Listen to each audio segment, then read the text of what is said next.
Science के अंदर 3 अलग अलग जो शाखाएं हम पढ़ेंगे, सबसे पहले फिजिक्स, ठीक है, भौतिक विज्ञान,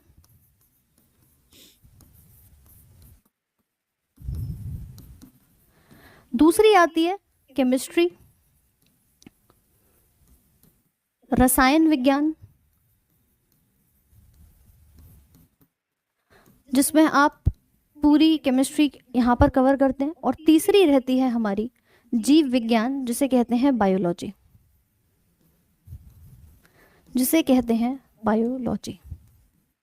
अब देखो टॉपिक तो क्या रहेगा उसको हम स्टार्ट करेंगे कल से, मतलब जो नेक्स्ट क्लास होगी। आज पहले समझ लेते हैं कहानी है क्या, ठीक है, किस प्रकार से साइंस जो है वो हमारी यहाँ पर हमें दिखाई दे रही है, क्यों हम साइंस को पढ़ रहे हैं, क्या हमारी इंपॉर्टेंस है। मैम ये जो 3 अलग अलग सब्जेक्ट, ये 3 अलग अलग इसके जो हमने टाइप्स कैटेगरीज बनाई हैं, ये 3 अलग अलग विज्ञान की जो शाखाएं हमें दिखाई दे रही हैं, इसमें से आप में से बहुत स्टूडेंट्स ऐसे होंगे जिनको डर मात्र एक से लगता है। मैम वो कोने में जो आपने बिठाई है ना बायोलॉजी, वो जो जीव विज्ञान है, क्योंकि हमने 10वीं तक पढ़ी, छोड़ दी उसके बाद। अगर मैथ्स वाले स्टूडेंट्स हैं तो हमने चलो फिजिक्स केमिस्ट्री तब भी पढ़ ली थी, मगर ये तो कोने वाला विषय, इसके टफ टफ जो शब्द हैं मैम वही समझ में नहीं आते कि क्या करूं, है ना। आप में से बहुत सारे होंगे जिन्हें यही नहीं समझ में आता होगा मैडम इसके नाम कैसे रटें। तो पहली चीज़ तो अपने को कुछ भी नहीं रटना है, चाहे वो फिजिक्स के फॉर्मूले हो, चाहे वो केमिस्ट्री की रिएक्शंस हो, चाहे वो आपके बायोलॉजी के शब्द हो, रटना नहीं है, समझ के चलना है।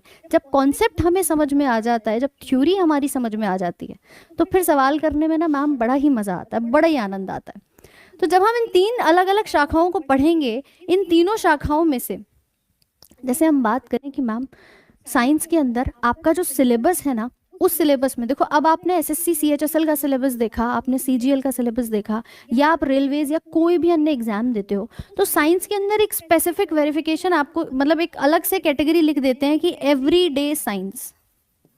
क्या लिखते हैं? Everyday science.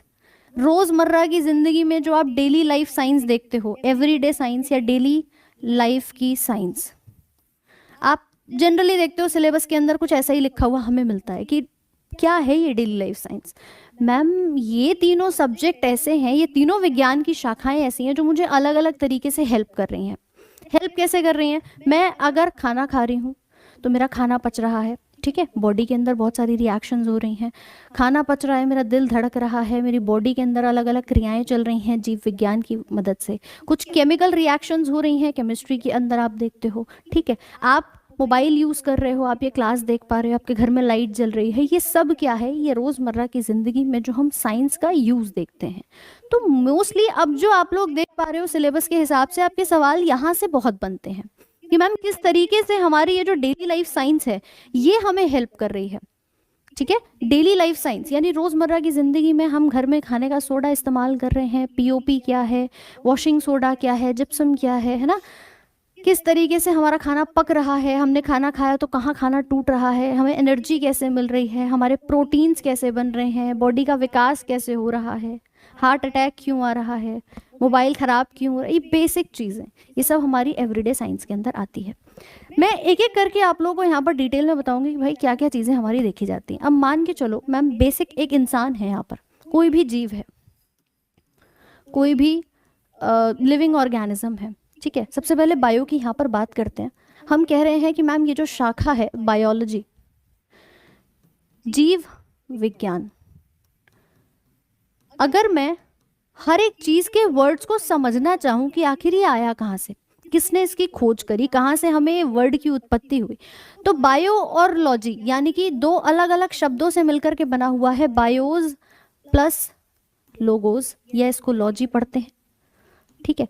इसका मतलब है लिविंग, इसका मतलब है जीवित, इसका मतलब है किसी भी चीज़ की स्टडी, या आप कह रहे हो किसी भी जीवित चीज़ का अध्ययन, किसी भी जीवित चीज़ का अध्ययन। इसीलिए इसका नाम क्या पड़ा कि जहाँ पर हम जितनी भी लिविंग थिंग्स हैं उनके बारे में पढ़ते हैं, जितने भी आपकी लिविंग जीवित चीज़ें हैं उनका अध्ययन हम यहाँ पर करते हैं, उस विज्ञान की शाखा को बायोलॉजी कहा जाता है। अब मैम हम अगर इस धरती पे देखें तो चलो हमारी फिजिक्स केमिस्ट्री काम कर रही है, बायोलॉजी के तौर पे हम जो इतने बड़े खुद एक मानव बन के बैठे हुए हैं, हम भी किस में आ रहे हैं? जीवित जीव के अंदर आ रहे हैं, लिविंग बीइंग हम यहाँ पर देखे जा रहे हैं। आप कहोगे कि मैम अगर मैं सबसे छोटी इकाई देखूं, हम जिससे मिलकर के बने हुए हैं वो क्या है, मतलब इस पूरे आप यूनिवर्स में अगर देखोगे तो सबसे छोटा, अगर आप एक इंसान के अंदर देखो सबसे छोटा क्या है, एक एटम है। सब कुछ किससे मिलकर बना हुआ है, एक एटम से। ठीक है, वही एटम मॉलिक्यूल बना रहे हैं, कंपाउंड बना रहे हैं, अलग अलग तरीके से आपके जो अणु हैं वो यहाँ पर बना रहे हैं।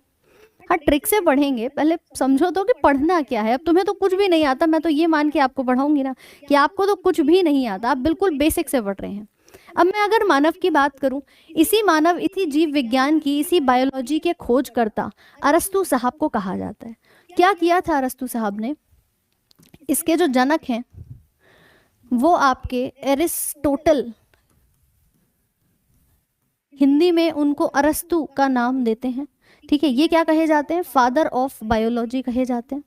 इन्होंने क्या किया था, इस पूरे जीव विज्ञान का जो जनक है वो इनको कहा जाता है। इन्होंने देखा कि यार इतने सारे प्लांट्स हैं, इतने सारे पादप हैं, इतने सारे जंतु हैं, अगर मैं इन सबको एक तरह से लेके बैठ जाऊं और मैं सबको पढ़ने लगूं, मैं तो किसी को भी नहीं समझ पाऊंगा। जैसे तुम कभी कभी लेके बैठ जाते हो ढेर सारी किताबें और तुम कहते हो कि चलो आज मैम इन सब में से ना मैं साइंस ढूंढ के निकालता हूँ, मेरे पास ये किताब है, ये किताब है, मैंने 10 किताबें इकट्ठी कर ली, क्या तुम पढ़ पाओगे उनमें से? नहीं।